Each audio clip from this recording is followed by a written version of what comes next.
as you may know, July 2023, last month at the time of this recording, was the hottest month in global history.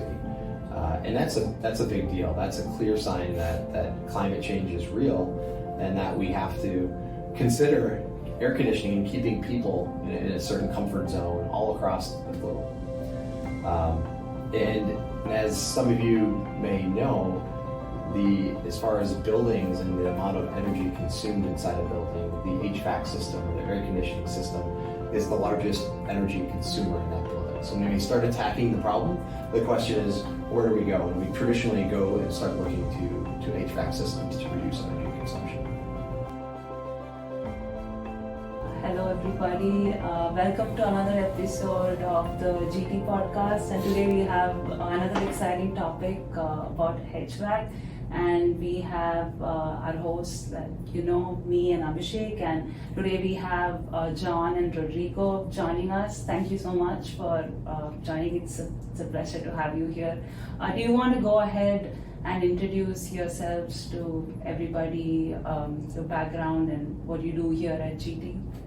Of course, yeah. Thanks, Divya, for having us. My name is Rodrigo Aihara.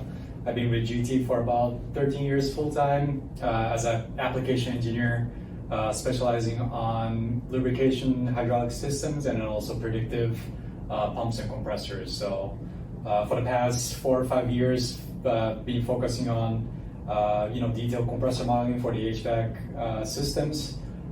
So taking the actual geometry and then building a 1D model. Thanks for having me. Yeah, thanks for having me. My name is Jon Zenker. I'm the head of strategic markets, which includes the topic of today with HVAC and compressors. I've been at GT for over 15 years and been really excited about the trends we're seeing and the customers we're working with in the HVACR and compressor market. So these include some that we'll get to today, but the Carriers, Trains, Emerson, Sandens, many global, international, multinational type of companies that we've had the pleasure of working with and showing our technologies to. So really exciting to be here and look forward to the discussion. To our viewers, HVAC and R basically is heating, ventilation, air conditioning and refrigeration for those who are unfamiliar with it.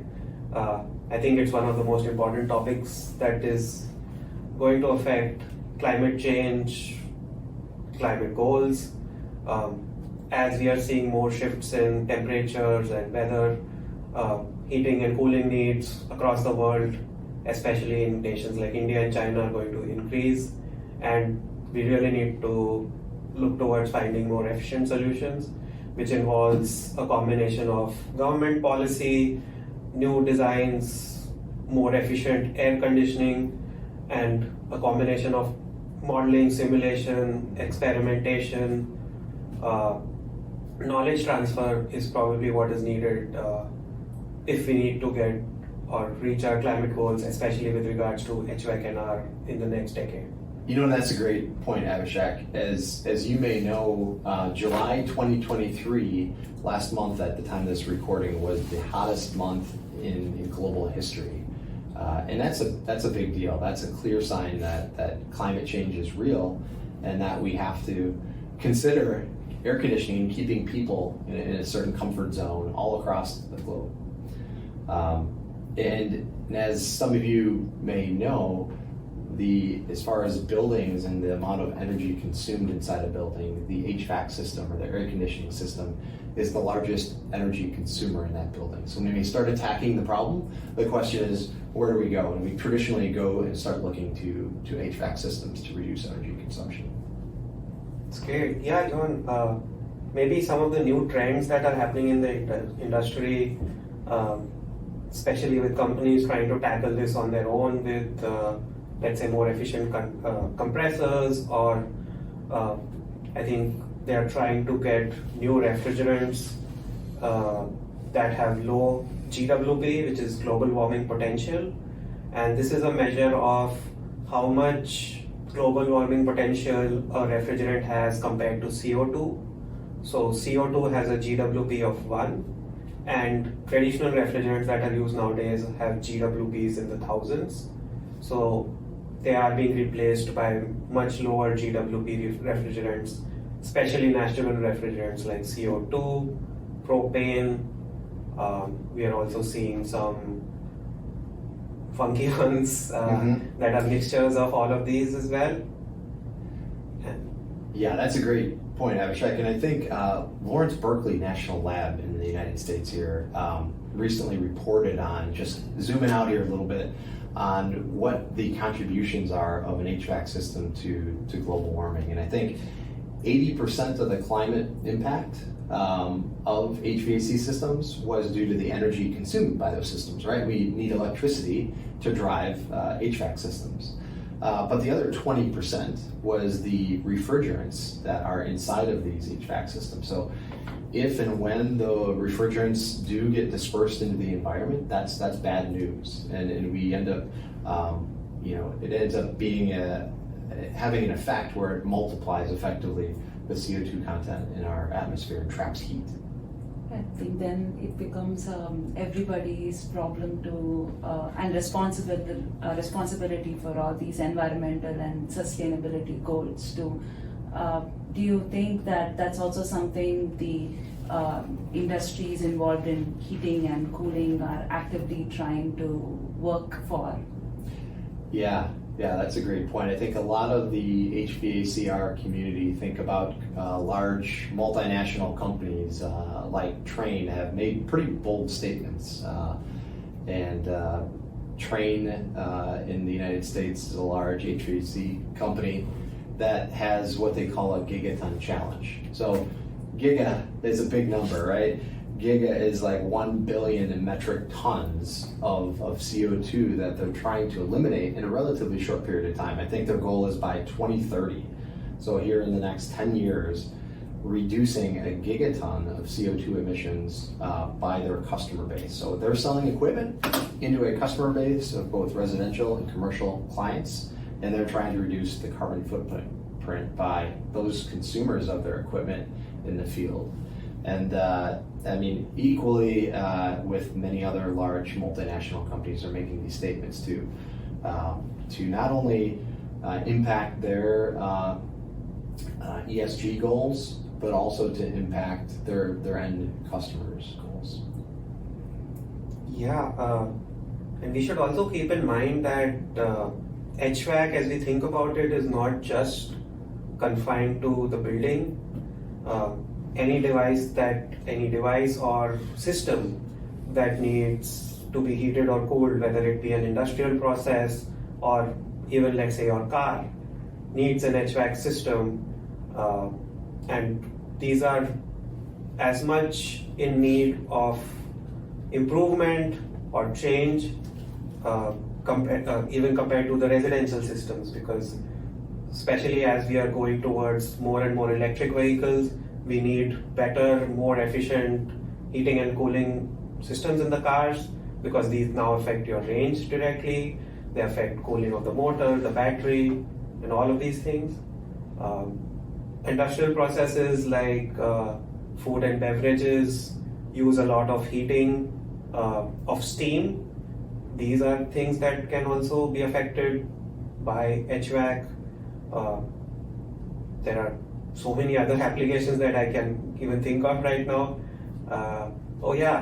We going into the age of AI, and that requires more and more data centers.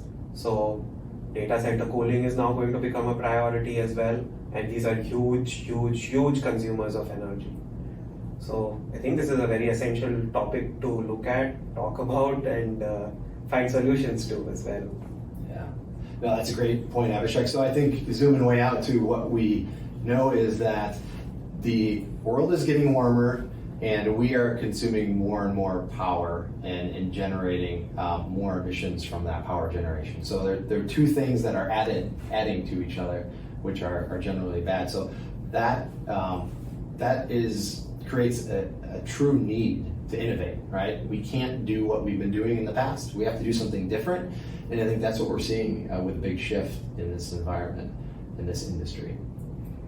And speaking of the shift for innovation and finding solutions, that's one of the things that we do here at GT too, and we have a lot of customers who have successfully gone after some of these new solutions and designs, and having a system level simulation tool like ours with all these capabilities is also something that's quite powerful. And Rodrigo, you think that there are a lot of customers who have used that. Any interesting solutions that you can share with us, and what sort of designs that they were looking into? Sure, yeah, thanks, Divya. So one thing we were talking about refrigerants, one of the things that people do in terms of using GT is just dropping studies, right? They have their old refrigerant that they've been using for many, many years. Now they want to try CO2, for example, and make sure the system is working. So they're doing those kind of studies with the system level models that they can build in GT. Kind of zooming into a more component specific analysis, they do look at the detail compressor, predictive detail compressor, and then things that they look at for heat pumps systems is the economizer port, the vapor injection port. They want to inject a little bit of cooler refrigerant into the compressor to improve the cooling capacity. So those are the things they can study, where to place that port and how that improves the compressor performance. So these are the things that we've been supporting for the past few years, detailed component level studies with new technology, but also the system level, trying different refrigerants as well. So let me try to put this in perspective. First, Rodrigo, can you explain to me what the difference is between an air conditioner and a heat pump? Right, yeah, so air conditioner, we're using, we're trying to cool down the your space. For the heat pump, we can use the same system and running in reverse to actually use to use the heat to warm up the space. So there's a 4A valve that you can switch between the two systems to run the system in reverse to now, instead of releasing heat to the outside, and now we are releasing heat to the inside to warm the space. So we can do that in GT by modeling those both the cooling and then the heating modes together. Yeah, that's a good point. That's a great question too. I think a lot of people have that question, as heat pumps as a big buzzword.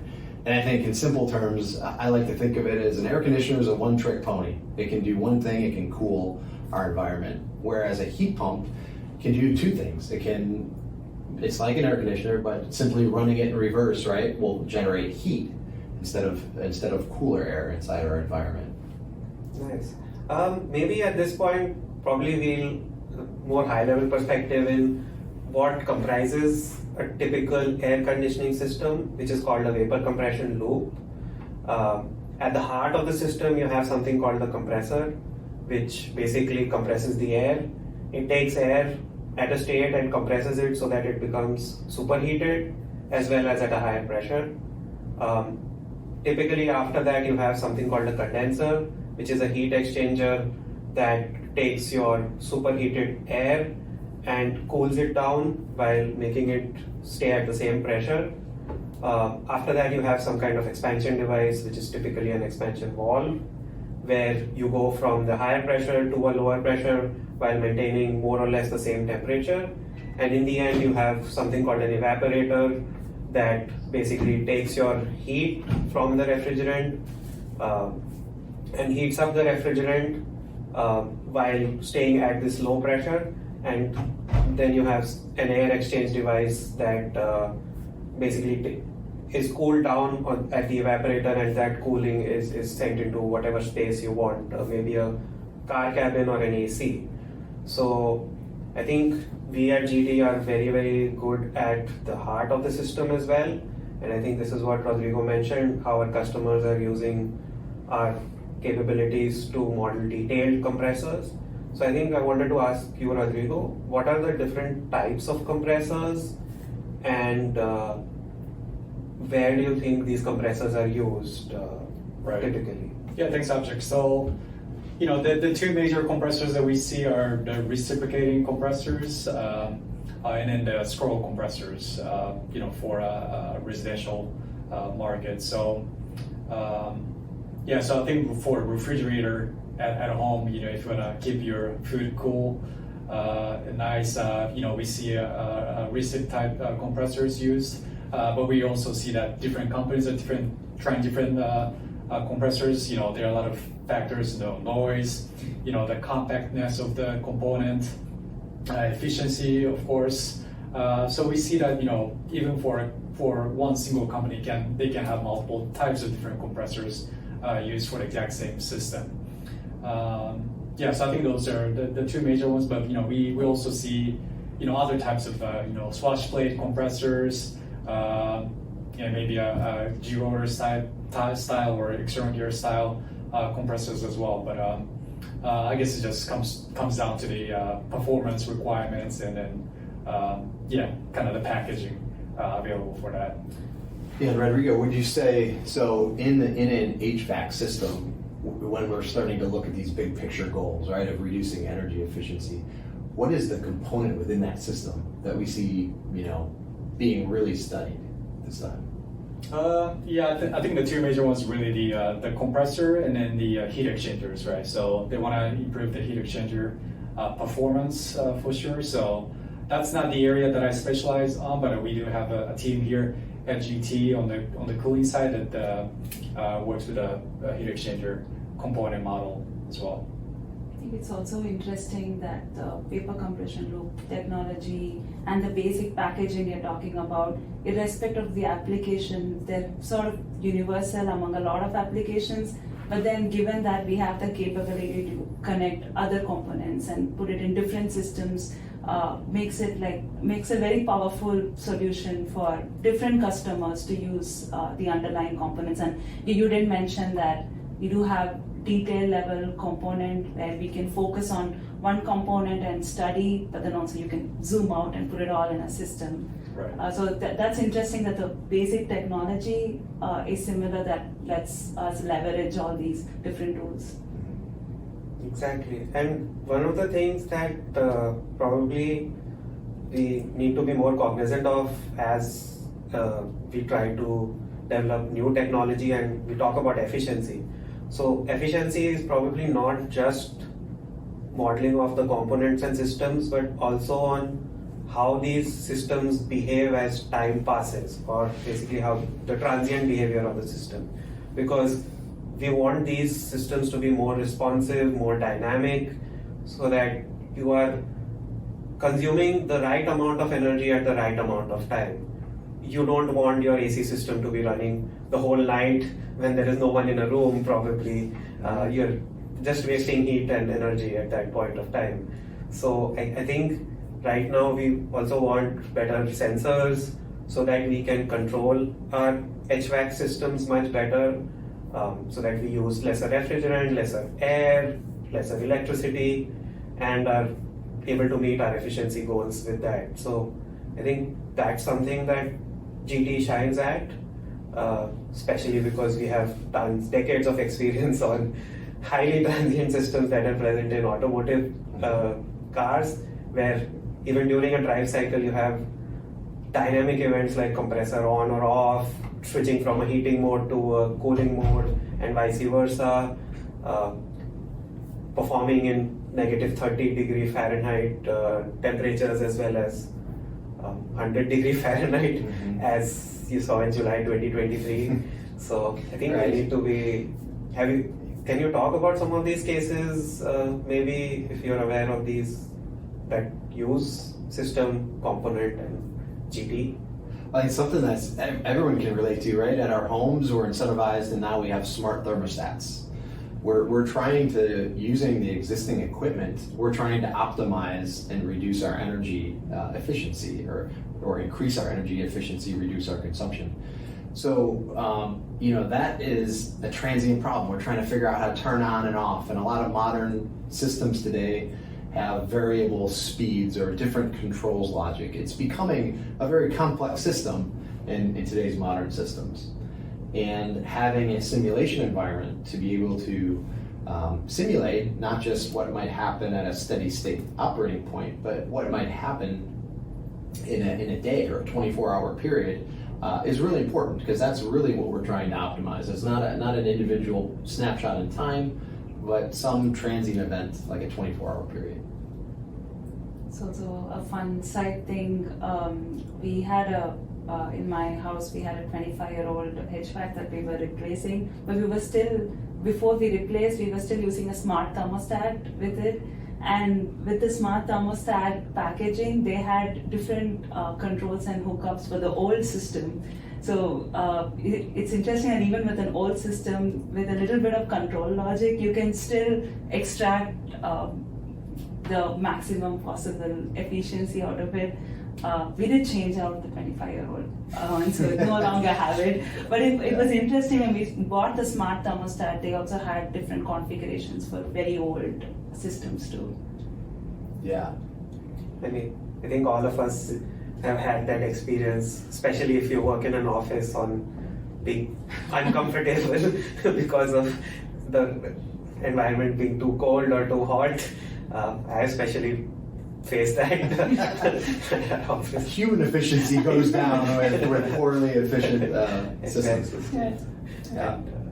Small tweaks like just changing the airflow or changing the position of the thermal sensor can have huge impact on comfort as well as power consumption. So I think all of that needs to be considered while we are modeling. That's exactly right. One thing that I've always been curious of, especially since we live in Illinois and Chicago, and the winters are very harsh over here.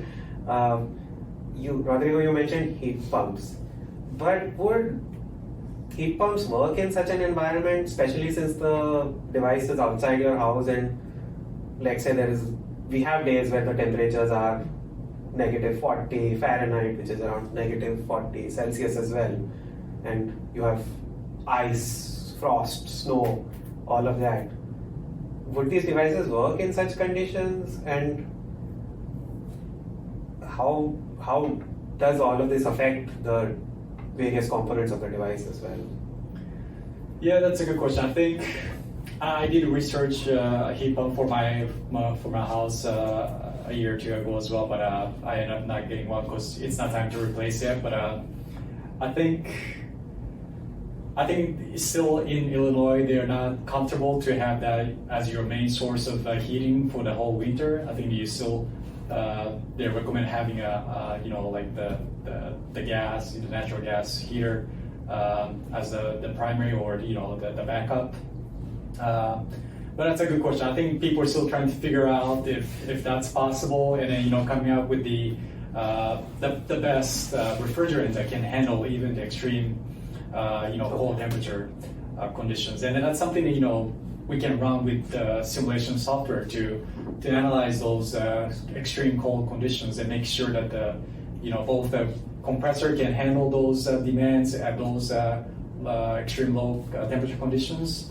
And then also, make sure the performance is okay, right? So I think that's a question that people are still, studying right now. So you mean to tell me that our software can even figure out how much frost or ice you will have at these extreme conditions and come up with, let's say, a good defrost strategy for these things, or right? We can do that? Exactly. Yeah. So we do have our frost defrost models within GT that can see how the ice can accumulate on the surface, and then also run different control strategies to remove that icing on the heat exchanger. So that's something that people have studied within GT as well. And I'll also share a little personal story, since we're talking about replacing our own personal HVAC units. But ours at our home in Chicagoland area just died, right? And it was another unit that was 20-some years old, and it had an old refrigerant that some might call Freon, which is a refrigerant that is no longer supported anymore because of its dangerous impacts on the environment. So the decision was made to replace that system. And when Rodrigo was talking, it kind of reminded me there's certain regions of the globe where for heating purposes, we traditionally use some type of combustible fluid. We usually use a natural gas, a heating oil, propane. We use something and we burn it to generate the heat. With the heat pump discussion, the discussion goes towards, instead of burning something and creating perhaps CO2 into the environment, can we use electricity and drive a heat pump to generate that heat? And that's a really interesting question. When you get to really cold climates, your heat pump efficiency reduces, or you just simply can't get enough heat to supply your house. And so we made a decision at our house. We were trying to figure out whether or not to put a heat pump in to replace our old air conditioner. And we decided to use a heat pump and to replace with a new heat pump. We also had to keep our furnace, our natural gas burning furnace, for those cold days when we needed it, because at least some of the current technology in heat pumps currently isn't able to keep up with the negative 10 degrees Fahrenheit temperatures we might see in a Chicago winter night. So, but what I liked personally about that approach is that I can now heat my house down to a certain external temperature using electricity off the grid, as opposed to using natural gas, which I would have normally burned. And given in today's environment of variable prices with commodities like electricity and like natural gas, as a consumer, you can almost play that market and decide when you want to heat with your natural gas and when you want to heat with electricity. And those are all things we can simulate too. So we talked about controls being a question. I can set in my house when I want to heat with electricity, when I want to heat with natural gas, and all those things are things that are decisions now as a consumer I can make. And I have a smart thermostat that can tell me and give me the feedback that I'm making the right or wrong decision. It's interesting that you almost created a equivalent of a hybrid powertrain, because heat pumps are also used in EV thermal management for similar use system. So you kind of created that system at home too, with an option of both, so that you can get the efficiency of the heat pump, but also make sure that you stay, warm enough for those cold Chicago evenings. Yeah, that's a good word. Hybrid is exactly the right word for that. So you can use dual energy sources to serve your HVAC goals. And since everyone has been mentioning heat pumps, I've also read an interesting tidbit where, beer companies are trying to become carbon neutral and emission free. Why not? Why not? And one of the most important things that they do is heat up water to steam for their brewing process. And across the globe, in Europe, North America, companies are trying to replace their natural gas burners with heat pumps. So next time you don't feel guilty about drinking a beer and how that's impacting the climate change. But I think that's one of the most interesting use cases of heat pumps I've seen, which is I had not even imagined that you could use a heat pump for such a process or device. That's a really fun problem, Abhishek. Yeah, the industry, like the beer industry, consumes a ton of energy just to brew beer, right? Yeah. Equivalently, our homes require a lot of energy just to heat up the hot water that we take showers with or that we wash the dishes with. And all of these water heating needs, not just air conditioning needs, can be met by heat pump technology, which can be inherently more efficient. Yeah, I can't even imagine where HVAC will be in the next 5 to 10 years. But I do think that the transient, steady state, alternate refrigerants, control systems, all of these need to be integrated when you are thinking about modeling and simulation. Mm-hmm. And I think as a tool, probably GT is very, very well positioned to be able to integrate all of these techniques, methods, experiments into a combined system that can be used by experts. And probably once the experts have it built, send it to consumers or let's say a sales professional who can typically just now put in different types of heat exchangers, different types of compressors, different types of refrigerants, different capacities to see how it would perform in various cases. And we have great examples of customers already doing it too. Across the board, yeah. Yeah, that's a great point. And there's a lot of, we at Gamma Technologies, we like to give our customers forums to present their work in this, as well as the public forums. There are some very large HVAC conferences around the globe that have a simulation track, and that we see a lot of simulation work, including GT Suite, being done and being published on.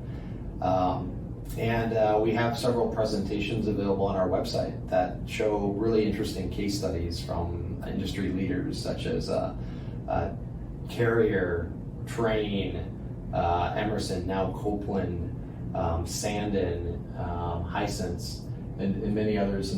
Yeah, I think, John, like other global companies like Havells in India, in Asia, we see Daikin using GT, and then a more global company, Nidec, as well. These are the companies that we see, using GT for both, again, system level and component level simulations. Do you have any maybe interesting use cases that you might want to share with us about, let's say, even one customer? Yeah, I guess, we have a few GT conference presentations. I think one interesting one was last year at 2022 GTTC. A gentleman from Emerson, now Copeland, was studying like the big refrigerator system that you see in a grocery store, using controls to cool down those cooling units. So you're both, building a system level model in GT and also going through the logics for the control strategies that you can study. So I think that's about good, test case I've seen in the past, recently last year. But we see other companies like doing, like I said, detailed compressor modeling, vapor injection, economizer port, timing optimizations. Can you explain maybe shortly what you mean by all of those terms? What is vapor injection? What's an economizer? Sure, yeah. So vapor injection is, again, injecting some of the cooler refrigerant into the compressor, because the compressor is starting with a cool, low pressure, low temperature gas, and then, going to raising that up to a high temperature gas. But if you inject a little bit of cooler in the middle of the process, cooler gas, then you can improve the cooling capacity, improve the efficiency of the compressor. So those are the things that they are doing. Like instead of having just one loop of the HVAC system, they have another kind of branch that comes back to the compressor, and then injecting the cooler gas to improve the compression. And then vapor injection economizers, they kind of they're seeing a similar effect within the compressor. Okay. Yeah. Thanks. Yeah. So that sounds like both companies are using us for the heart of the system, which is the compressor, and are using system level to figure out how small changes, controls affect cooling capacity, heating capacity. Right. Trying to optimize the systems, components, all of those things, and putting them in the chain also as well. I think we've probably covered quite a few applications, use cases, and trends within the HVAC industry.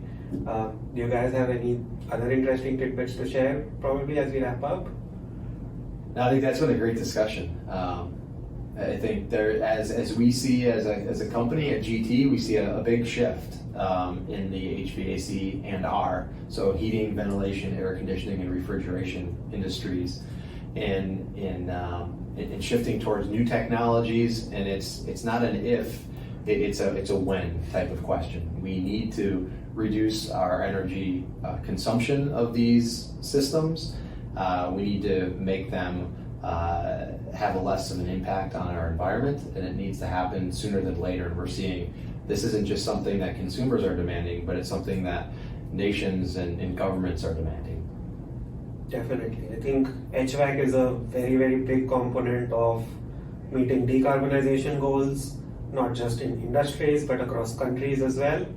A recent global cooling challenge was organized across nations for producing residential ACs that could meet the 5x increase that is projected in energy consumption because of the increased use of these RACs in countries like India and China, where we want to mitigate the 5x increase in ACs with a 5x reduction in power consumption.